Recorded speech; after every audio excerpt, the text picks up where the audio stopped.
बोलिए गीता मात की। શ્રીમદ ભગવદ્ ગીતા અધ્યયન સાથે પ્રત્યક્ષ અને પરોક્ષ રીતે જોડાયેલા આપ સૌ ગીતા પ્રેમી, જિજ્ઞાસુ, અધ્યયનશીલ અને સૌભાગ્યશાળી ભાઈ બહેનોને સામૂહિક જય શ્રી કૃષ્ણ। આપના હૃદયમાં બિરાજમાન પરમ કૃપાળુ પરમાત્માને વંદન કરી આપણે ગીતા ગાયક પ્રભુ શ્રી કૃષ્ણ અને ગીતા માતાના ચરણોમાં કોટી કોટી વંદન કરી આજના અધ્યયનનો પ્રારંભ કરીએ।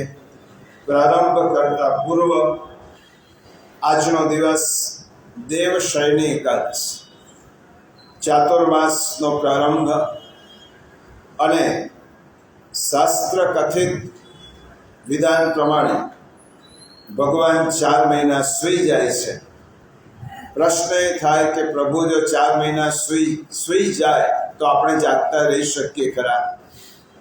પ્રભુ જાગે છે એટલા માટે જ સૃષ્ટિ ચાલે છે, પરંતુ આ એક મનોરમ્ય કલ્પના પણ છે અને શાસ્ત્ર વર્ણિત વિધાન પણ છે।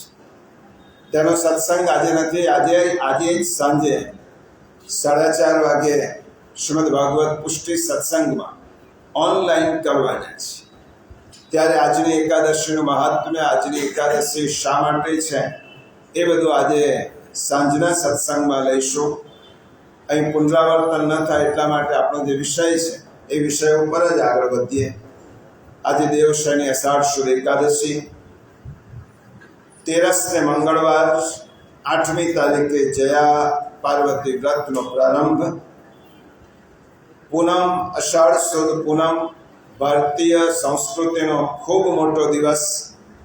ગુરુવાર તારીખ 10મીએ ગુરુ પૂર્ણિમા। આપણે ગુરુ પૂર્ણિમામાં જગતગુરુ શ્રી કૃષ્ણનું પૂજન આવતા રવિવારે કેન્દ્રમાં જ કરવાના છીએ અને એ પૂર્ણિમા કેવી રીતે ઉજવવી સમાપન વખતે હું કહું છું। 10મી જુલાઈ આધુનિક કેલેન્ડર પ્રમાણે માતૃ સુરક્ષા દિવસ, અષાઢ વદ બીજ શનિવાર 12મી તારીખથી પુષ્ટિમાર્ગી હવેલીઓમાં હિંડોલાનો પ્રારંભ થશે। આમ તો એકમે થાય, પરંતુ એકમે વૈધૃતિ યોગ છે એટલા માટે એનો પ્રારંભ બીજા દિવસથી થશે। પ્રિયજનો, આપણે શ્રીમદ ભગવદ્ ગીતાના 9મા અધ્યાયના રાજવિદ્યા રાજગુહ્ય યોગના 18મા શ્લોકનો આપણે રસપાન વિવરણ કરી રહ્યા છીએ। 18મો શ્લોક પહેલા પારાયણ કરી લઈએ। અધ્યાય 9, શ્લોક 18, પાન 145। ગતિર્ભર્તા પ્રભુસાક્ષી નિવાસઃ શરણં સુર પ્રભવઃ પ્રલયસ્થાનં નિધાનં બીજમવ્યયમ। આપણે ગયા વખતે આ શ્રીમદ ભગવદ્ ગીતાનો કેન્દ્રવર્તી વિચાર છે, મધ્યસ્થ વિચાર છે અને શરણમ એ ગીતાનો આરંભમાં છે, મધ્યમાં છે અને અંતમાં છે। ગયા રવિવારે શ્રી કૃષ્ણ શરણમ મમ, આ કેટલો મહત્વનો મંત્ર છે કે શરણમ શબ્દ કૃષ્ણ અને મમ આ બંને વચ્ચે મહાપ્રભુએ મૂક્યો છે। શ્રી કૃષ્ણ શરણમ મમ એટલે મારી અને કૃષ્ણ વચ્ચેનો જે સેતુ છે એ શરણમ છે। મને જો કૃષ્ણ પાસે જવું હશે તો શરણમ નો આધાર લીધા વગર કૃષ્ણ પાસે જઈ શકાય નહીં। શ્રી કૃષ્ણ શરણમ મમ એ મહાપુરુષના મુખારવિંદમાંથી પ્રગટ થયેલો એ મહામંત્ર છે। તેનું મહિમાગાન આપણે સમજી રહ્યા છે। ગીતામાં જે શરણમ શબ્દ કયો છે એના ઉપરથી શ્રી વલ્લભાચાર્યજીએ શરણમ શબ્દ લીધો। ગીતામાં કૃષ્ણ તો સર્વત્ર છે, અને કૃષ્ણ શબ્દ લીધો અને 18મા અધ્યાયના 66મા શ્લોકમાંથી મારી શરણે આવ મમ શબ્દ લીધો. એટલા માટે ગઈ વખતે આપણે જોયું તો શ્રી કૃષ્ણ શરણમ મમ આ મહામંત્ર એ શ્રીમદ ભગવદ્ ગીતાનો એ સાર છે અને તેમાંથી જ ગીતોક્ત મંત્ર છે. શ્રી કૃષ્ણ શરણમ મમ ગીતાનો જ મંત્ર છે. ગયા રવિવારે આપણે જોયું હતું કે શરણ કોનું લેવું. શરણ શબ્દ બહુ મહત્વનો છે. શરણ કોનું લેવું તો આપણે જોયું કે શરણ સમર્થનો લેવું. તો સમર્થ કોણ? તો મહાપ્રભુજી કહે છે ચતુશ્લોકીમાં પ્રભુ સર્વ સમર્થો હિ તતો નિશ્ચિંતતા પ્રજે. પ્રભુ જ સર્વ સમર્થ છે. શ્રી કૃષ્ણ સમર્થ છે. અને મહાપ્રભુજીએ ત્યાં સુધી કહ્યું શરણસ્ત સમુદ્ધારમ કૃષ્ણમ. આ કૃષ્ણ કેવા છે? શરણાગતનો ઉદ્ધાર કરવા વાળા છે. એટલા માટે શરણસ્ત સમુદ્ધારમ કૃષ્ણમ વિજ્ઞાપયામ્યહમ. શરણે આવેલાનો ઉદ્ધાર શ્રી કૃષ્ણ કરે છે કારણ કે તે તેમની પ્રતિજ્ઞા છે. ગોપાએ સ્વાત્મ યોગેન ઇતિ મે વ્રત આહિત. ભાગવતમાં કહ્યું છે. તો શરણ તેનું લેવું જે સમર્થ હોય. બીજું શરણ તેનું લેવું કે જે સત્તા રૂપે સર્વત્ર છે અને સદાકાળ છે. સત્તા રૂપે સર્વત્ર છે અને સદાકાળ છે. જે એક ઠેકાણે છે અને બીજે ઠેકાણે નથી તેનું શરણ ન લેવાય. જે દુનિયાના એક ખૂણામાં છે પણ બીજા ખૂણામાં નથી તેનું શરણ ન લેવાય. જે આજે છે અને કાલે નથી એનું શરણ ન લેવાય. જે સર્વત્ર છે અને સદાકાળ છે. કૃષ્ણ સર્વત્ર છે. કોઈ એક જગ્યાએ કૃષ્ણ નથી. અને કૃષ્ણ આજે પણ છે, ભૂતકાળમાં પણ હતા અને ભવિષ્યમાં પણ રહેવાના છે. એટલા માટે સદાકાળ છે. તો શરણ તેનું લેવાય કે જે સર્વત્ર અને સદાકાળ હોય. સર્વત્ર અને સદાકાળ હોય તેને કયો શબ્દ વાપર્યો છે આપણા શાસ્ત્રોમાં? સત્યમ. કૃષ્ણ કેવા છે? સત્યમ. સત્ય શબ્દ તેના માટે વપરાય જે સર્વત્ર હોય અને સદાકાળ હોય. હંમેશા હોય અને સર્વત્ર હોય. એના માટે વપરાય સત્યમ. એટલે કૃષ્ણ કેવા છે? સત્યમ. શ્રી કૃષ્ણ પ્રભુ એ સત્ય છે. કૃષ્ણ સત્યમ છે તેવી જ રીતે કૃષ્ણ શિવમ છે અને તે જ પ્રમાણે કૃષ્ણ સુંદરમ છે. આ કૃષ્ણમાં 3 વિશેષણ છે. કૃષ્ણ સત્યમ છે, કૃષ્ણ શિવમ છે અને કૃષ્ણ સુંદરમ છે. તમે એમ કહેશો કે આનું પ્રમાણ શું? આપણે માત્ર બહુ શબ્દો બોલવા એ પ્રમાણ નથી.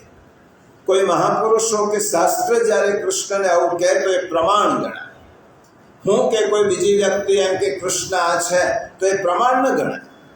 તો પ્રમાણ શું? કૃષ્ણ સત્ય છે, કૃષ્ણ શિવમ એટલે મંગલ કરતા છે અને કૃષ્ણ સુંદરમ છે. કૃષ્ણ સત્યમ છે એનું પ્રમાણ કયો? તો તેના માટે આ ત્રણેયના પ્રમાણ છે. વ્યાસવાણી, વલ્લભવાણી અને વિઠ્ઠલવાણી. આ 3 પ્રમાણ છે. વ્યાસવાણી એટલે મહર્ષિ વેદવ્યાસજીએ જે કહ્યું તે પ્રમાણ. વલ્લભવાણી એટલે મહાપ્રભુ વલ્લભાચાર્યજીએ કહ્યું તે પ્રમાણ અને કોઈ પણ આચાર્યોએ કહ્યું તે પ્રમાણ. અને વિઠ્ઠલવાણી એટલે ગુસાઈજી પ્રભુચરણે કહ્યું તે પ્રમાણ. તો આના 3 પ્રમાણ છે. પ્રભુ સત્ય છે, કૃષ્ણ સત્ય છે એનું પ્રમાણ કયું? તો શ્રીમદ ભાગવતનો પહેલો શ્લોક. ભાગવતમાં તો કૃષ્ણ હરિ સર્વત્ર ગીયતે. પહેલા પણ છે, મધ્યમાં પણ છે અને અંતમાં પણ છે. તેનું પ્રમાણ ભાગવતનો પહેલો શ્લોક. ભાગવતના પહેલા શ્લોકમાં મહર્ષિ વેદવ્યાસજીએ કૃષ્ણ માટે કયો શબ્દ પ્રયોજ્યો છે? જન્માદ્યસ્ય યતોન્વયાદિ તરતશ્ચાર્થેષ્વભિજ્ઞેશ્વરા તેને બ્રહ્મ હૃદય આદિ કવયે મહ્યન્તિ યત સૂરયઃ તેજો વારે મૃદામ યથા વિનિમયો યત્ર ત્રિસર્ગો મૃષા ધામના શ્વેન સદા નિરસ્ત કુહકમ સત્યમ પરમ ધીમ. તો આ કૃષ્ણ સત્ય છે, આ પ્રમાણ છે. કૃષ્ણ સત્ય છે એનું પ્રમાણ શું? વ્યાસવાણી. શ્રીમદ ભાગવતમાં કૃષ્ણ શબ્દને બદલે મહર્ષિ વેદવ્યાસજીએ સત્યમ શબ્દ પ્રયોગ છે. એટલા માટે વેદવ્યાસજીએ પહેલું કહ્યું સત્ય એ કૃષ્ણ છે, અને સત્ય જ કૃષ્ણ છે, અને કૃષ્ણ જ સત્ય છે. બીજું પ્રમાણ વેદવ્યાસજીએ ભાગવતમાં આપ્યું જન્મ પ્રકરણમાં. આવો પ્રસંગ છે, આપણે સાંભળેલી છે તીર્થમાં કથા, અને અન્યત્ર પણ કથાઓ સાંભળેલી છે.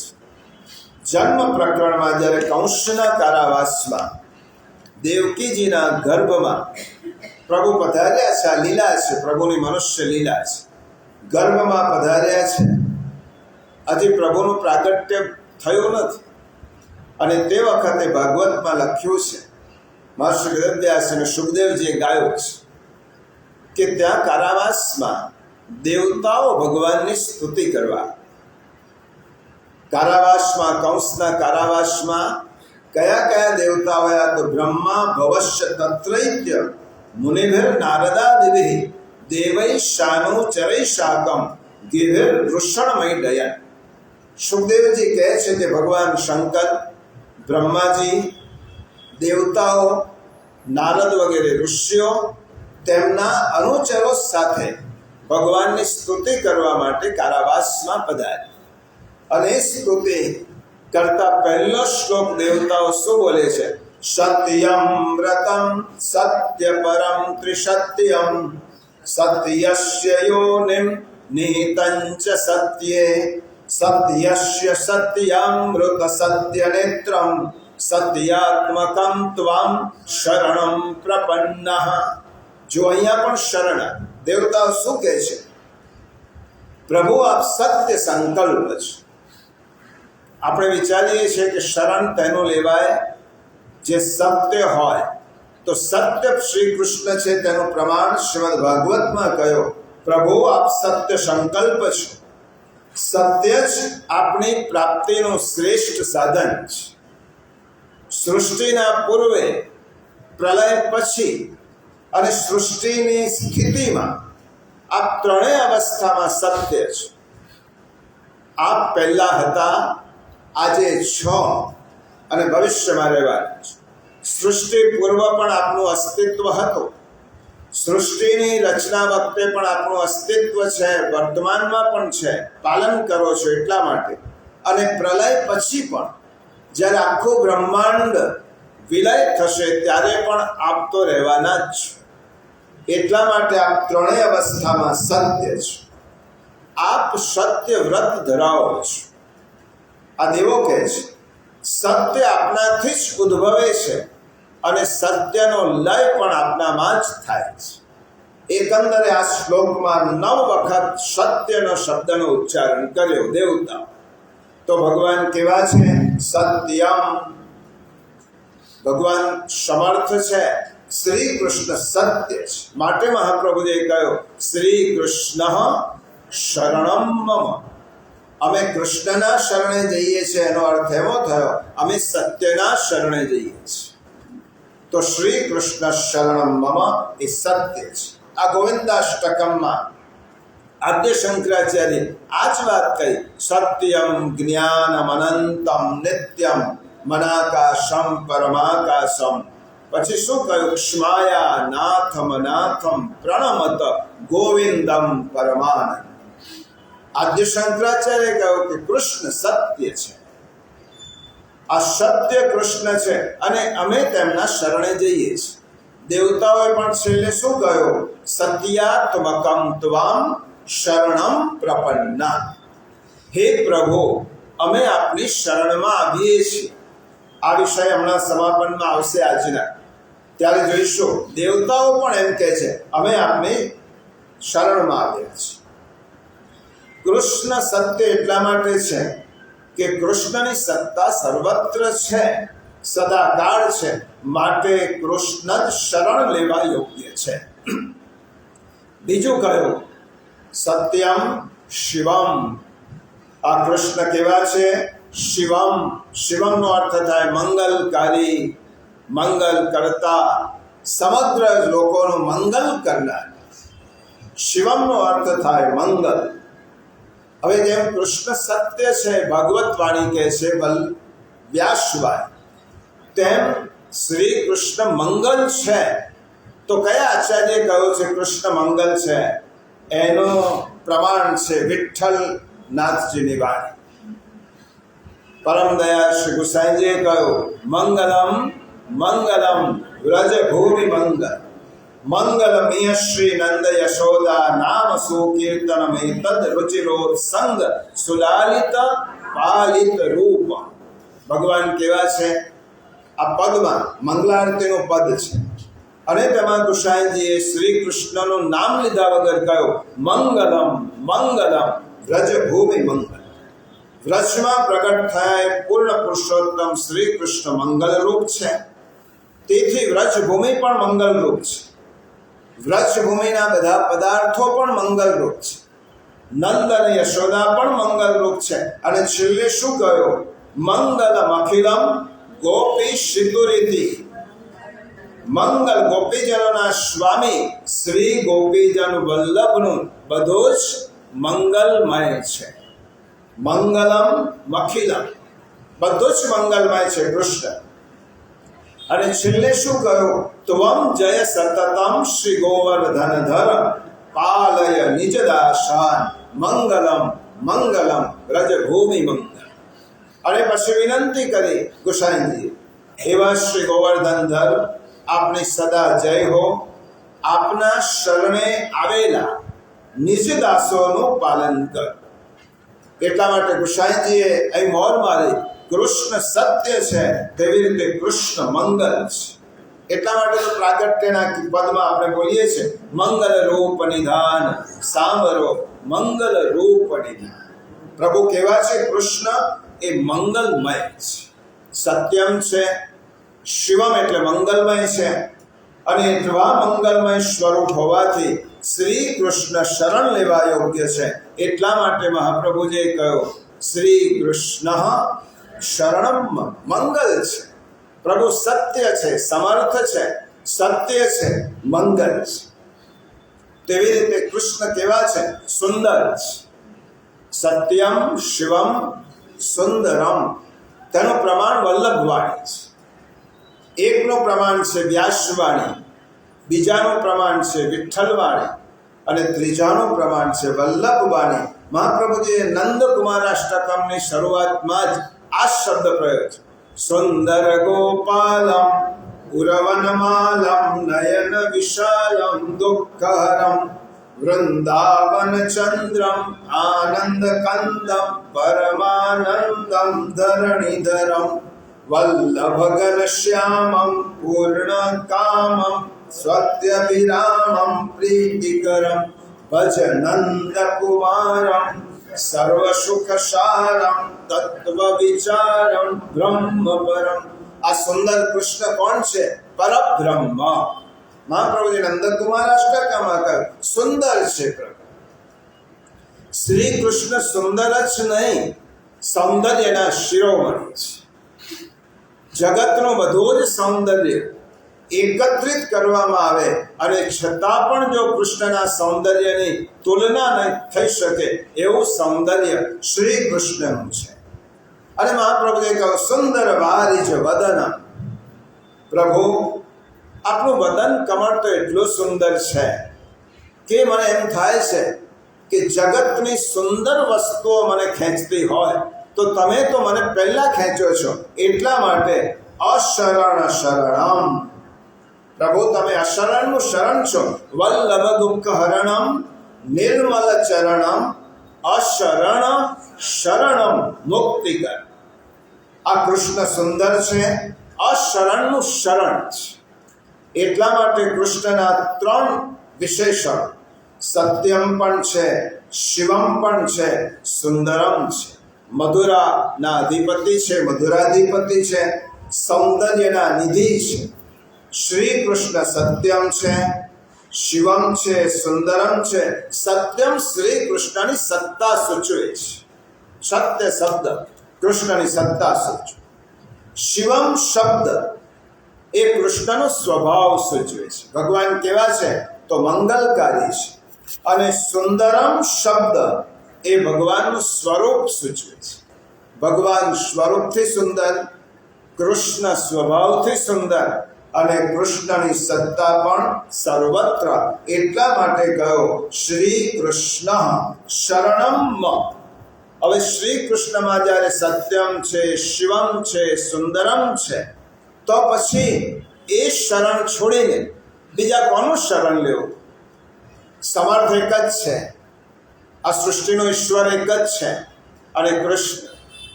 સંપૂર્ણ સુંદરતા કૃષ્ણમાં જ છે, સંપૂર્ણ સત્તા કૃષ્ણની જ છે અને સંપૂર્ણ મંગલકારી કૃષ્ણ છે. તો હવે શરણ એ કૃષ્ણ સિવાય કોની શરણમાં જવું? હવે શરણમાં જવું એટલે શું કરવું? પ્રશ્ન આપણે એ થાય, શરણમાં જવું એટલે શરણમાં જવાની ઈચ્છા બધાની હોય. અહીં સાંભળ્યા પછી એમ થાય અમે પણ કૃષ્ણની શરણે જઈએ અને બોલવામાં આપણું શું જાય? પરંતુ માત્ર બોલવાથી કૃષ્ણની શરણમાં જવાતું નથી. એમ તો આપણે બોલીએ છીએ પ્રભુ હું તારો છું, તારી શરણમાં છું, આમ આપણે રોજ બોલીએ છીએ. તો ભગવાનની શરણમાં જવું એટલે શું કરવું? પહેલા તો વાચિક રીતે ભગવાનને કહેવું, ભગવાન હે કૃષ્ણ તવાસ્મી, હું તારી શરણમાં આવ્યો છું. આ શરણમનું પહેલું સ્ટેપ. તમે ભગવાનને જ્યાં સુધી એમ નહીં કહો કે પ્રભુ આપની શરણમાં આવ્યો છું, તો ભગવાન તમને પાસે લેશે કેવી રીતે? સહેલું છે, આ તો એકદમ સહેલું છે. ભગવાન હું તમારી શરણમાં છું. બીજો સ્ટેપ છે વાચિક રીતે તો આપણે શરણાગતિ સ્વીકારીએ. કૃષ્ણને કહ્યું કે અમે તમારી શરણમાં છું, હું તમારી શરણમાં છું. હવે કાયિક રીતે ભગવાનની શરણાગતિ સ્વીકારવી પડે, માત્ર બોલવાથી ન ચાલે. એટલા માટે આપણે ત્યાં દંડવત પ્રથા છે. દંડવતનો અર્થ શું થાય? ભાઈઓ દંડવત કરે, શાસ્ત્ર પ્રમાણે બહેનો પંચાંગ દંડવત કરે. દંડવત એટલે ભગવાનની સામે સીધા સુઈ આપણા બધા જ અંગો સહિત.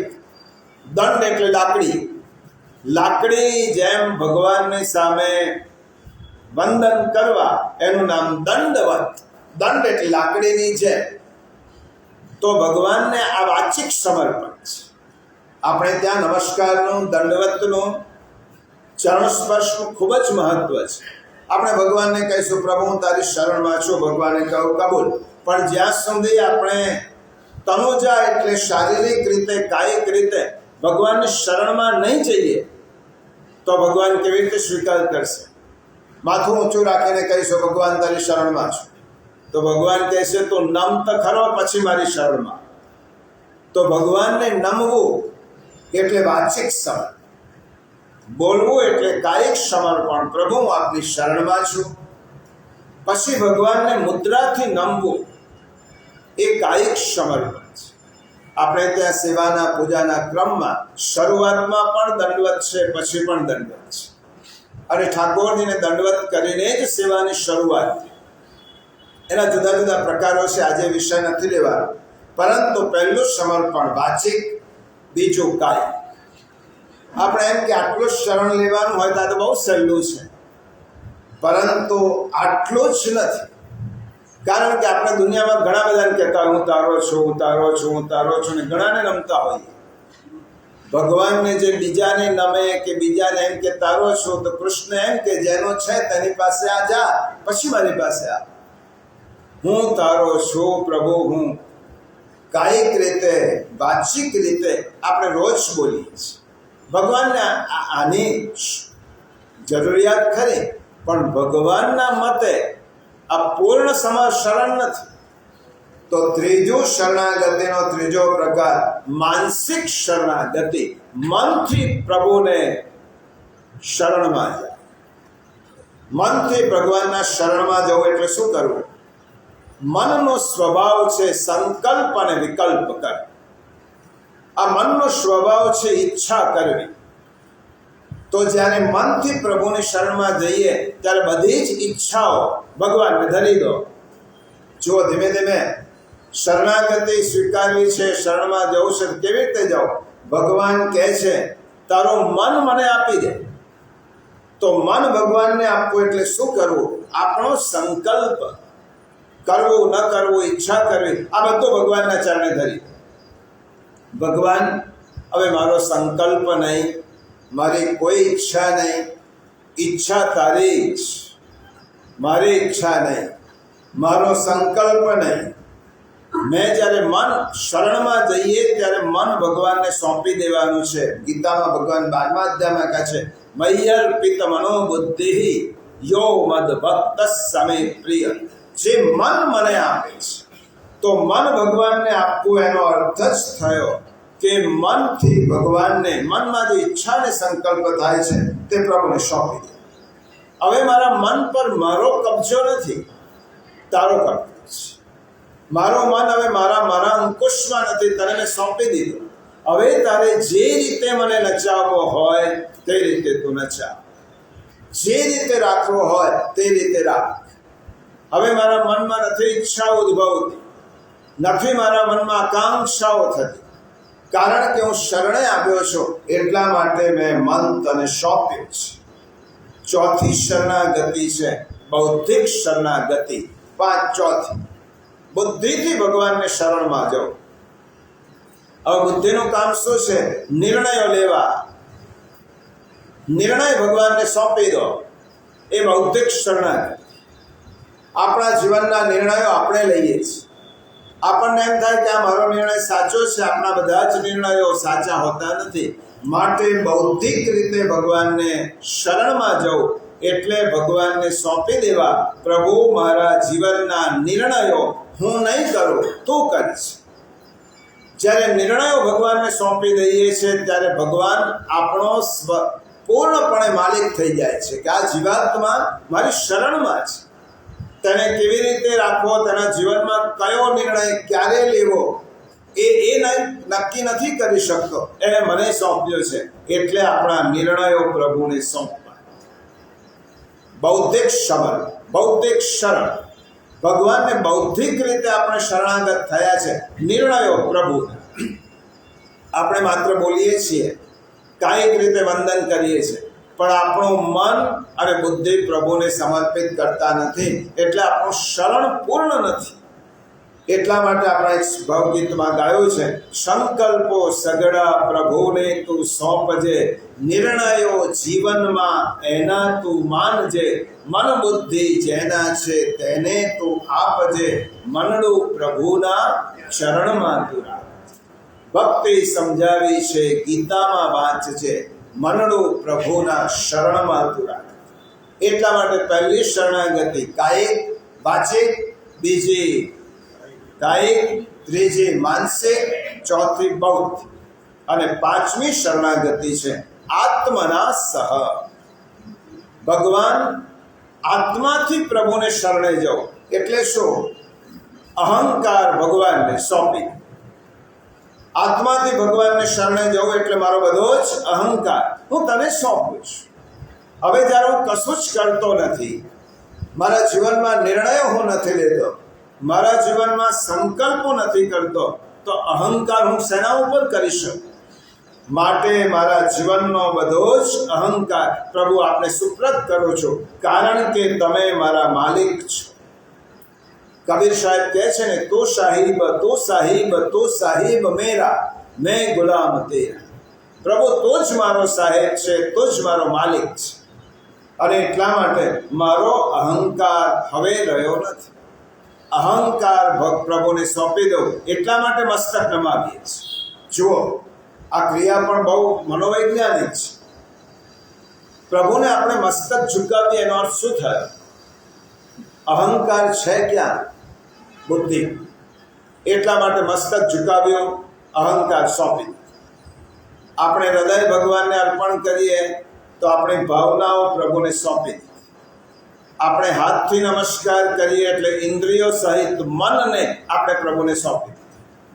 આ દંડવતમાં બધી જ વસ્તુ આવી જાય છે. પ્રભુ, મારા મન સહિત ઇન્દ્રિયો હું તમને સોંપું છું, મારા બુદ્ધિ સાથેનો અહંકાર તમને સોંપું છું. એટલા માટે શરણાગતિ લેવી હોય તો 5 રીતે લેવાય. હવે પ્રશ્ન એ થાય, શરણાગતની યોગ્યતાઓ કઈ છે? શરણાગત પાસે કઈ યોગ્યતાઓ હોવી જોઈએ? First deserve, then desire. પ્રભુની શરણમાં જવું છે ને તો આપણે કેટલીક યોગ્યતા હોવી જોઈએ. તમે એક મિનિસ્ટરને મળવા જાઓ, સીએમને મળવા જાઓ, પીએમને મળવા જાઓ, ત્યારે તમે એક નિશ્ચિત પ્રોટોકોલમાં જાઓ, એમને એમ ન જવાય. તો જ્યારે જગતના નાથને હું જ્યારે શરણમાં જાઉં છું ત્યારે મારી યોગ્યતા કઈ છે? એ યોગ્યતાઓ 6 શ્રી મહાપ્રભુજીએ પંચશ્લોકીમાં સમજાવી છે. એને ષડવિધા શરણાગતિ કહેવાય. આ ષડવિધા શરણાગતિ એટલે શરણમાં જનાર વ્યક્તિ પાસે 6 પ્રકારની લાક્ષણિકતાઓ હોવી જોઈએ, તો જ એ શરણમાં જઈ શકે. પહેલી લાક્ષણિકતા, ભગવાનને અનુકૂળ રહેવાનો નિશ્ચય. 6 પહેલા હું કહી જાઉં છું, પછી એનો સમય પ્રમાણે એનું વિવરણ સમજીશું. બીજું, ભગવાનને જે પ્રતિકૂળ હોય તે છોડવાનો નિર્ણય. ત્રીજી વસ્તુ, ભગવાન મારી રક્ષા કરશે જ એવો અતૂટ વિશ્વાસ. ચોથી વસ્તુ, એકમાત્ર ભગવાનનો જ સ્વામી તરીકે સ્વીકાર. પત્નીને એક જ પતિ હોય, એકમાત્ર ભગવાનનો જ સ્વામી તરીકે સ્વીકાર. પાંચમી વસ્તુ, આત્મસમર્પણ. અને છઠ્ઠી વસ્તુ, દીનતા. આ 6 વસ્તુ શરણાગત જે થવું છે એને આ 6 પ્રકારની લાક્ષણિકતા એને વિકસાવવી પડે, ઊભી કરવી. પહેલો, સુજાનો અનુકૂલસ્ય સંકલ્પ પ્રતિકૂળ વિસર્જનમ રક્ષિષ્યતિ વિશ્વાસો ભર્તૃત્વે વર્ણમ તથા આત્મનૈવેદ્ય કાર્પણ્ય ષડવિધા શરણાગતિ. આ મહાપ્રભુજીએ કહ્યું છે 6 પ્રકારની આ શરણાગતિ છે. પહેલો શું કહ્યું? ભગવાનને અનુકૂળ હોય તેનો સ્વીકાર. બહુ મોટી વાત કહી છે. એક વ્યાખ્યાનનો વિષય છે, એક સત્ય. ભગવાનને જે અનુકૂળ હોય તેનો મારે સ્વીકાર કરવો. હું કેવી વાણી બોલીશ તો ભગવાનને અનુકૂળ થશે? મારું કેવું વર્તન ભગવાનને ગમશે? મારો કેવો વ્યવહાર ભગવાનને ગમશે? તો જે શરણાગત છે તેને ભગવાનનો વિચાર કરવાનો છે. હું કેવી રીતની મારી વાણી હોય, કેવી રીતનું વર્તન હોય, કેવી રીતનો વ્યવહાર હોય તો ભગવાનને ગમશે? પ્રભુને કઈ વસ્તુ અનુકૂળ છે? ભગવાનને કેવી વસ્તુ હું શુદ્ધ થઈને જઈશ, પવિત્ર થઈને જઈશ તો ભગવાનને અનુકૂળ આવશે. ભગવાન તો પવિત્ર છે, મંગલ છે. તો હું જેવી રીતે શરીરથી પણ શુદ્ધ પવિત્ર થઈને ભગવાનની પાસે જાઉં તો ભગવાનને અનુકૂળ થાય. ભગવાનને અનુકૂળ કયું છે? ભગવાનને જે ગમતું હોય તે મને ગમતું હોવું જોઈએ. આ અનુકૂળતા. કૃષ્ણને શું ગમે છે? જે કૃષ્ણને ગમે તે મને ગમતું હોવું જોઈએ.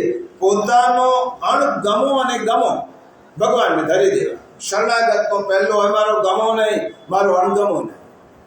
હવે મારે કોઈમાં રુચિ નહીં. પ્રભુ, હું તને અનુકૂળ છું. તને જે ગમે તે રીતે મારે જીવવા, તને જેવું ગમે તેવું બોલવા, તને જેવું ગમે તેવું આચરણ કરવા. ભગવાનને જે ગમતું હોય તે રીતે બોલવાનું. પછી પ્રભુ મને એમની ઈચ્છા પ્રમાણે કોઈક વાર સુખ આપે તો આવકારો. ભગવાન કર્મ પ્રમાણે દુઃખ મોકલે તો પણ ભગવાન, હું દુઃખમાં રડું છું, દુઃખમાં દુઃખી થઉં છું, એ તમને ગમતું નથી તો ભગવાન એ રીતે મારે દુઃખને સહન કરવા. એક વખત એક રાજાનો એક ગુલામ હતો, એનું નામ લોકમાન. રાજાનો ગુલામ રાજાને બહુ પ્રિય હતો. એટલે રાજાનો નિયમ કે કોઈ પણ વસ્તુ જ્યારે ખાય ત્યારે પહેલા આ પોતાના ગુલામને બોલાવે, એને પછી ખાય. આ એનો નિયમ. એક દિવસ તળબૂચ, ઉનાળો હશે ને તળબૂચ મંગા, તળબૂચની ચીરીઓ કરી રાજાએ કરાવી એની પાસે. અને રાજાએ નિયમ પ્રમાણે પહેલા લોકમાનને કહ્યું કે આ તરબૂચની ચીરી પહેલા તું ખા. પેલા એક ખાધી. સભ્યતા એ છે કે બસ રાજા અમર નથી ખાતો. પેલો ના ના બોલે એટલે બીજી આપી રાજા, એ ખાઈ ગયો. ત્રીજી આપી, ખાઈ ગયો. ચોથી આપી, ખાઈ ગયો. રાજાએ કહ્યું તારામાં અક્કલ છે કે નહીં? હું તને આપીને ખાઉં છું, એનો અર્થ એમ નહીં કે તમે બધી જ ખાઈ જવાય. તો એમ તો કહે કે રાજા સાહેબ તમે ખાઓ.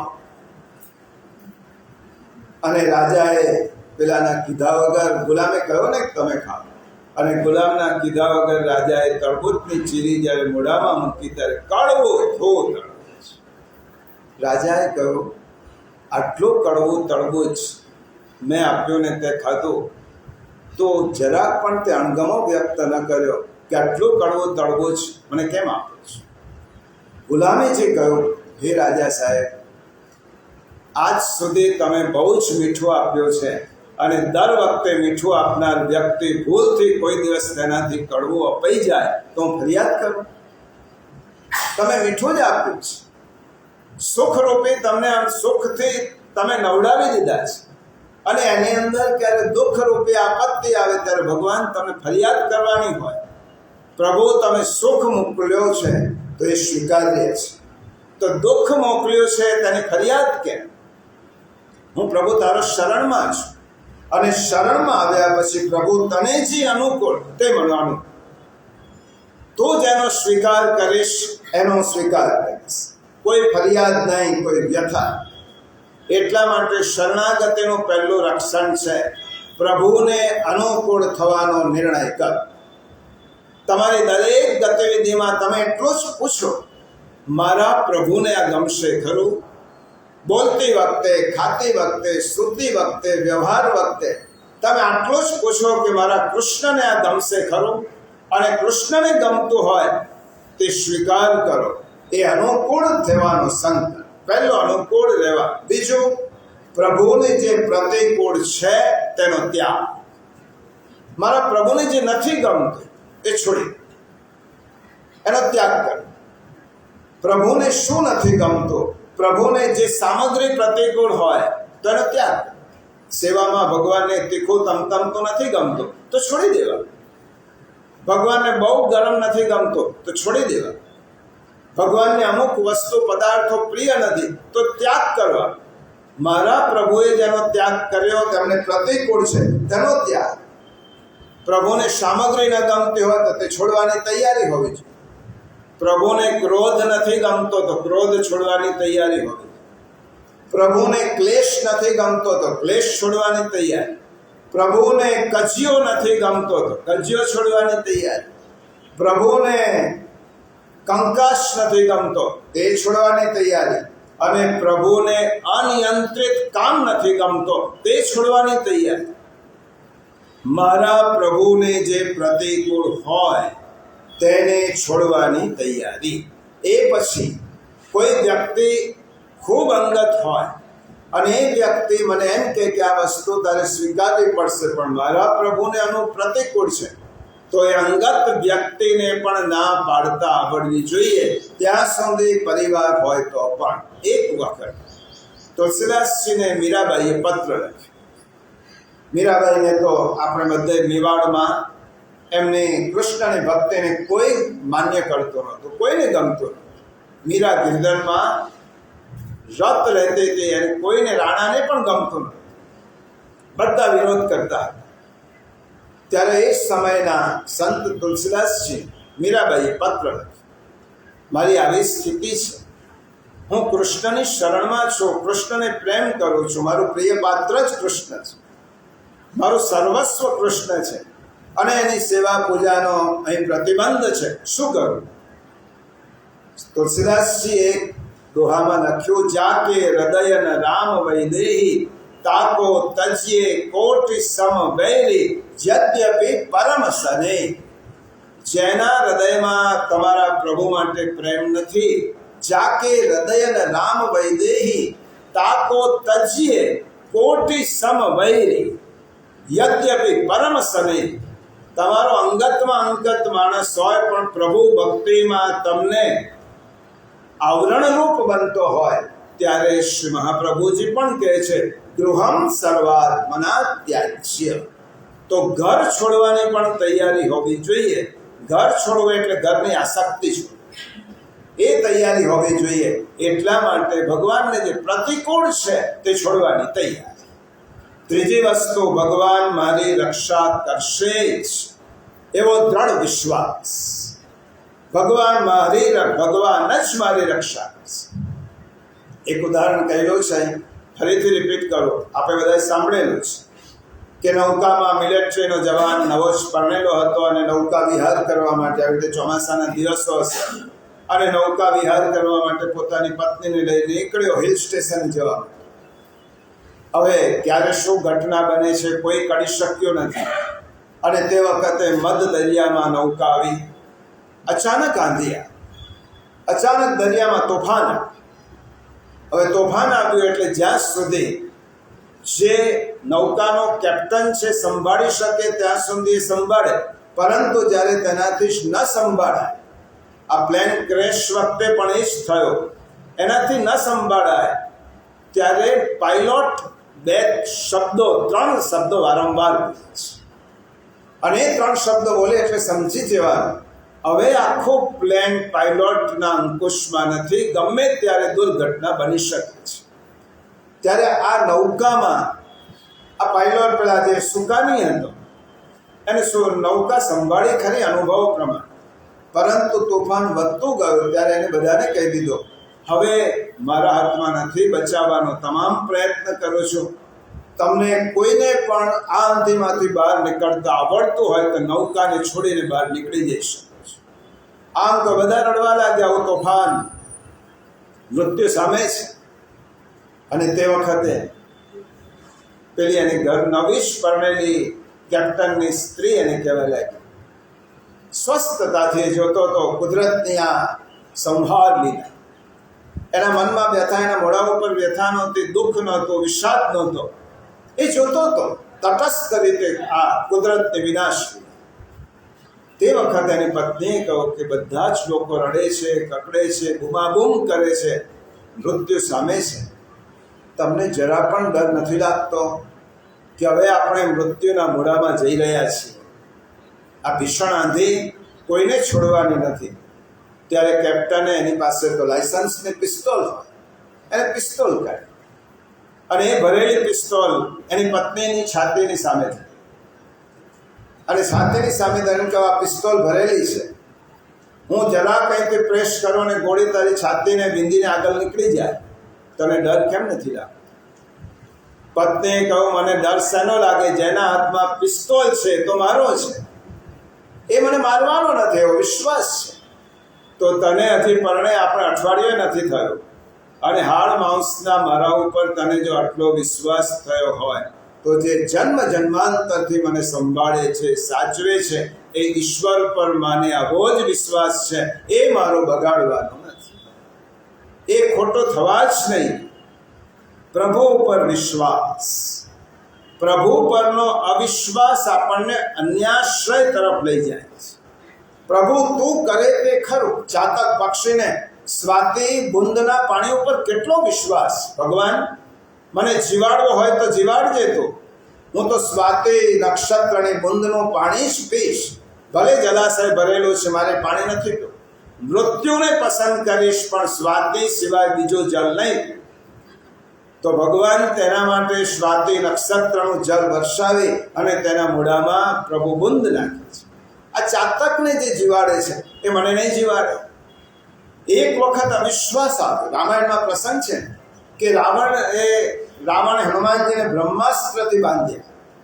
બ્રહ્માસ્ત્ર ક્યારે પણ છૂટી ન શકે અને બ્રહ્માસ્ત્રથી બાંધ્યા પછી હનુમાન તો વિશાળકાય હતા અને બીજી જ ક્ષણે રાવણને એમ થયું આ પાતળા દોરીથી આટલા વિશાળકાય વાનરને બાંધ્યો છે, દોરી નહીં સાંકળોથી બાંધો, અને તે જ વખતે બ્રહ્માસ્ત્ર છૂટી.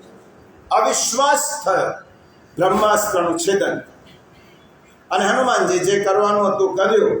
એકમાત્ર પ્રભુ ઉપર વિશ્વાસ. પ્રભુ હરિસ્તો સર્વતો રક્ષા કરિષ્યતિ ન સંશય. પ્રભુ મારી રક્ષા કરશે જ, આવો અતૂટ વિશ્વાસ આ શરણાગતિનું ત્રીજું લક્ષણ છે. ચોથું લક્ષણ છે એકમાત્ર ભગવાનનો જ સ્વામી તરીકે સ્વીકાર. એકમાત્ર ભગવાનનો જ સ્વામી તરીકે સ્વીકાર. મેરો તો ગિરધર ગોપાલ દૂસરો ન કોઈ. મારો પ્રભુ જ છે, બીજો નહીં. ભરોસો દ્રઢ ઇન ચરણ કે. આ જ શરણનો ભરોસો છે. પ્રભુ બીજા પાસે ગયો જ નથી.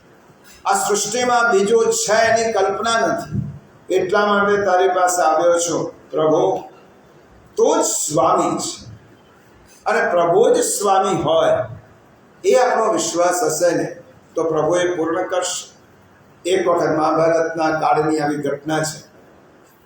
ધનુર્માસના દિવસો હતા, અને ધનુર્માસમાં પાંડવોએ વિચાર કર્યો કે આપણે કૃષ્ણ ભગવાનને ભોજન કરવા બોલ્યા. કૃષ્ણ ભગવાનને આપણે ભોજન કરીશું, એમની સાથે બેસીશું, થોડી વાતો કરીશું. પણ ધનુર્માસનો ક્રમ થોડો આગળનો હોય, વહેલો હોય. એટલે યુધિષ્ઠિરે દૂતને મોકલ્યો. કૃષ્ણ ભગવાનને જઈને આમંત્રણ આપ્યા. હવે દૂત ગયો. કૃષ્ણ ભગવાનને એમના સ્વભાવ પ્રમાણે કહું, મને અનુકૂળ નથી એ દિવસ. યુધિષ્ઠિરને થયું કે કદાચ દૂત મોકલ્યો હોય હશે, એટલા માટે ભગવાન ના પાડતા હશે. યુધિષ્ઠિરને ભગવાને ના પાડી કે મને એ દિવસો તમે જમવાનું ગોઠવ્યું છે, પણ મને અનુકૂળ નહીં, હું નહીં આવી શકું. અર્જુન આવ્યો, દ્રૌપદી ગઈ, બધા વારાફરતી. ભગવાને એક જ જવાબ આપ્યો. હવે ભગવાન ના આવે, આપણો મનોરથ તો કૃષ્ણને ભોજન કરાવવાનું છે, અને કૃષ્ણ ભોજન કરવા ના આવે તો આપણો મનોરથ અધૂરો છે. ભીમસેને કહ્યું કૃષ્ણ આવશે જ. પેલા યુધિષ્ઠિરે કહ્યું, દ્રૌપદીએ કહ્યું, તને આવો કેવો વિશ્વાસ આવશે જ?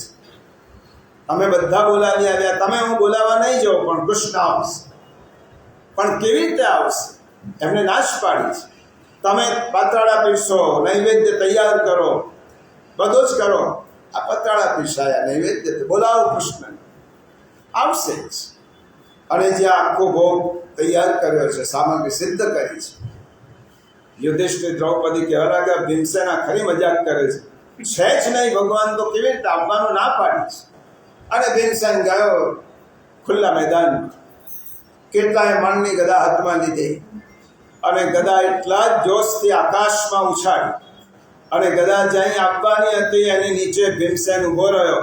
ભગવાન તમને મારી જરૂર હોય તો બચાવવા આવો, બાકી મને તો હવે હું તો મરવા જ તૈયાર થયો છું. અને જેમ જેમ ગદા નજીક આવતી બધાના જીવ ઊંચા થયા, અને ત્યાં જ કૃષ્ણ પધાર્યા અને ગદા પકડી લીધી. ભીમસેન, આ શું નાટક ચાલે છે? ભગવાન પહેલા જમવા બેસો, પછીની વાત પછી. પ્રભુ મારે વિશ્વાસ, મારા સ્વામી છે, અને તે મારું કહેલું કરશે જ. પ્રભુ પર અતૂટ વિશ્વાસ. અને પાંચમું છે પ્રભુને બધું જ સમર્પણ. મારી બધી જ વસ્તુ, હું કંઈ જ નથી, મારું કશું જ નથી, મારે કંઈ સંભાળવાનું નથી, અને પ્રભુ સિવાય મારું કોઈ નથી. આ સમર્પણ ભગવાનને કહીએ, આત્મસમર્પણ કરીએ પ્રભુને, એટલે પ્રભુ પીગળી જાય છે. ભગવાનની મોટામાં મોટી નબળાઈ હોય ને તો જીવના સમર્પણથી કૃષ્ણ પણ પીગળી જાય છે. આ ગમે તેવો છે, પણ મારી શરણમાં આવ્યો છે. એટલા માટે આપણે મહાપ્રભુજીને કહેલો શ્લોક બોલીએ છીએ, પ્રભુ યાત્ર સોસી હરે કૃષ્ણ તાદ્રશાય નમો. હે કૃષ્ણ, આપ જેવા છે તેવા હું વંદન કરું છું, કારણ કે તમારી સ્તુતિ હું કરી શકું એમ નથી. અને યાદ્રસોસ્મી હરે કૃષ્ણ, પ્રભુ જેવો હું છું એવો તમે મારો સ્વીકાર કરો. તમે મારા દોષ જોવા જશો તો દોષ નહીં ગણી શકાય. માટે જેવો છું તેવો તમારા શરણમાં આવ્યો છું. એટલા માટે પ્રભુ, હું તમારા હાથનું સાધન છું. સાધનને સંકલ્પ નહીં, સાધનને સિદ્ધિ નહીં. સાધન તો ભગવાનના હાથનું એક સાધન માત્ર છે. તમે પ્રભુ જ્યારે મારો ઉપયોગ કરશો ત્યારે કરી શકશો. એટલા માટે વાંસળીમાંથી મધુર સુર છેડાય છે. કોઈ પૂછ્યું કે વાંસળી તો આટલા બધા મધુર સુર છેડે છે? વાંસળી એક જ કહ્યું, હું ભગવાનના હાથનું સાધન બની ગઈ છું. હવે ભગવાન કૃષ્ણ જે સુર વગાડો હોય તે વગાડે. અને બીજી શરત, મારી અંદરનું બધું જ ખોલું છે, કોઈ દૂષણ નથી, કોઈ અંદર વિકાર નથી, એટલા માટે હું ભગવાનને પ્રિય છું. ભગવાનના જીવનરૂપી વાંસળી તારે વગાડવી હોય તેમ વગાડે. અને છઠ્ઠું છે દીનતા. દીનતા એટલે દૈન્ય ભાવ. બહુ મહત્વનું છે દૈન્ય ભાવ. નહીં સાધન સંપત્ત્યા હરિતુષ્યતિ કસ્યચિત ભક્તાનામ કેવલમ દૈન્યમ હરિતોષણકાર. તમારી પાસે બીજું કશું જ નહીં હોય, ભગવાન તમારી કોઈ યોગ્યતા જોતા નથી, તમારી પાસે દીનતા કેટલી છે. દીનતા કોના જેવી જોઈએ? પુષ્ટિ માર્ગમાં હરિરાય મહાપ્રભુ જેવી દીનતા અને મર્યાદા માર્ગમાં હનુમાનજી જેવી દીનતા. બંનેની રાશિ એક છે. હરિરાયજી જેવી દીનતા અને હનુમાનજી જેવી. એકવાર હરિરાય મહાપ્રભુ હમણાં જ ગયા સત્સંગમાં આ પ્રસંગ કયો હશે, પણ આ અને અનુરૂપ છે વિષયને એટલા માટે કહું. હરિરાય મહાપ્રભુ, આપણે તો અઠવાડિયામાં એકવાર સત્સંગ કરીએ છીએ, આવી રીતે અધ્યયન કરીએ છીએ. હરિરાય મહાપ્રભુને તો સત્સંગ વગર એક દિવસ પણ રહેવાતું નહોતું, એક કલાક પણ નથી. જ્યારે પ્રભુ દૂર હોય, પરોક્ષમાં હોય, ત્યારે બોલાવીને સત્સંગ, ભગવદ વાર્તા. રોજ એમનો રાતનો નિયમ કે બધા જ સત્સંગીઓને ભક્તોને બોલાવીને ભગવદ વાર્તા. રોજનો નિયમ. સત્સંગ કરતા કરતા આપણે ઘડિયાળ જોઈને કહેવું પડે કે 11:05 થઈ છે. હરિરાય મહાપ્રભુ સત્સંગમાં એવા મશગુલ થઈ જાય, 11 વાગે 12 વાગે ખબર ના પડે. અને સત્સંગીઓ પણ એટલા રસિક. એ જે મોહલ્લામાં હરિરાય મહાપ્રભુ જે નિવાસસ્થાન હતું, તે મોહલ્લો કોઈ પરજાતિ. આ લોકો સત્સંગ કરીને જે સાંભળ્યું હોય તેનું કીર્તન કરતા કરતા નાચતા કૂદતા જાય. અને રાત્રે 12 વાગી ગયા એટલે આસપાસ રહેનાર બધાને ઊંઘ ડિસ્ટર્બ થાય. એટલે બધાએ હરિરાય મહાપ્રભુજીને ફરિયાદ કરી કે તમારા સત્સંગી વૈષ્ણવોને એમ કહો કે સત્સંગ ભલે કરે પણ જતી વખતે શાંતિથી ઘેર જાય ને સૂઈ જાય, કારણ કે અમારી ઊંઘ ખલેલ થાય છે. હરિરાય ચરણે કહ્યું, સારું, તમને જો તકલીફ થતી હશે તો હું કહીશ. અને બીજા દિવસે બધો સત્સંગ થયો અને હરિરાય મહાપ્રભુ કહેવાનું ભૂલી ગયા, આ વૈષ્ણવને સૂચના આપવા. એટલા સત્સંગમાં મશગુલ થયા. વૈષ્ણવ ગયા એટલે હરિરાય મહાપ્રભુજીને યાદ આવ્યું કે આ તો કહેવાનું રહી ગયું, ને હમણાં આજે પણ પાછા બધા સંકીર્તન કરવા લાગશે અને કાલે પાછા આવશે બધા. દોડતા દોડતા હરિરાય છે એ વૈષ્ણવની પાછળ દોડ્યા. ઉભા રહો. આ વૈષ્ણવે જ્યાં કીર્તન શરૂ કરતા હતા અને એ લોકોએ સાંભળ્યું નહીં, કારણ કે બધા જ વૈષ્ણવ ભેગા થઈને સંકીર્તન ઠાકોરજીના નામનું ધૂન બોલાવતા હતા, કીર્તન કરતા હતા. હરિરાય ચરણે શું જોયું? વૈષ્ણવો જ્યાં કીર્તન કરે છે, વચ્ચે ગોવર્ધનધર નૃત્ય કરે છે. વચ્ચે વૈષ્ણવની વચ્ચે સાક્ષાત ઠાકોરજી નૃત્ય કરતા હોય અને વૈષ્ણવો કીર્તન કરતા. હરિરાય ચરણે આ દ્રશ્ય જોયું અને તે જ વખતે એમના મુખારવિંદમાંથી નીકળી ગયો, હો વાલીન વલ્લભિયન. આ વૈષ્ણવ પરનું શૂન્ય અછાવર ભાવ ભરી દેખો મેરી અખિયા. આવા દર્શન નહીં મળે કે વૈષ્ણવના વૃંદમાં ઠાકોરજી નૃત્ય કરે છે. હે મારી આંખો, ભાવ ભરી દેખો મેરી અખિયન મંડળ મધ્ય વિરાજત ગિરધર. આ વૈષ્ણવ મંડળીમાં ગિરધર બિરાજ્યા છે, નૃત્ય કરે છે.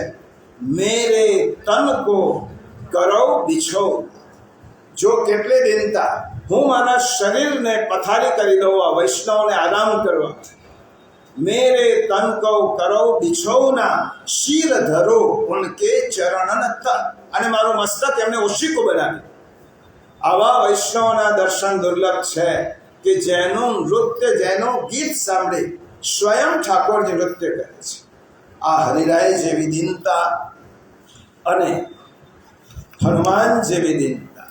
છેલ્લી વાત કહીને આજનો વિષય પૂરો કરીએ.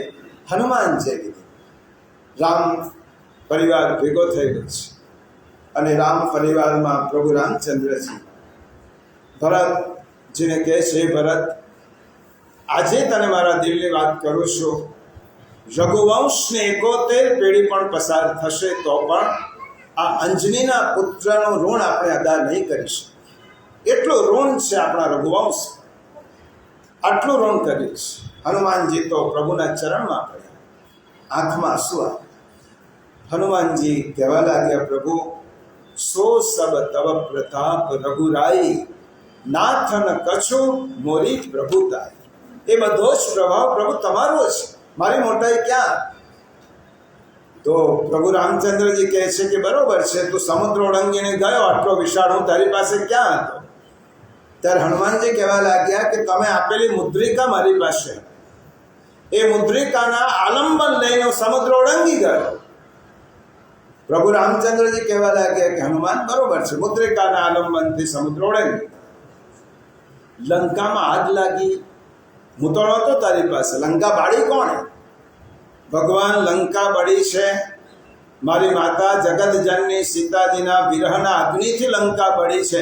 મેં તો પવન પુત્ર તરીકે માત્ર પવન આપવાનું કામ કર્યું છે, લંકા મેં બાળી જ નથી. તો પછી સમુદ્ર ઓળંગીને આવ્યો કેવી રીતે? મુદ્રિકા તો તે આપી દીધી હતી સીતા. પ્રભુ મારી પાસે સીતા માતાએ આપેલું ચૂડામણી હતું, એના આલંબનથી હું તમારી પાસે આવ્યો. પ્રભુ આ બધો જ શું સવ તવ પ્રતાપ રઘુરાય, તમારો જ પ્રતાપ છે. નાથ ન કછું મોરી મહતાઈ, મારી કોઈ મોટાઈ નથી.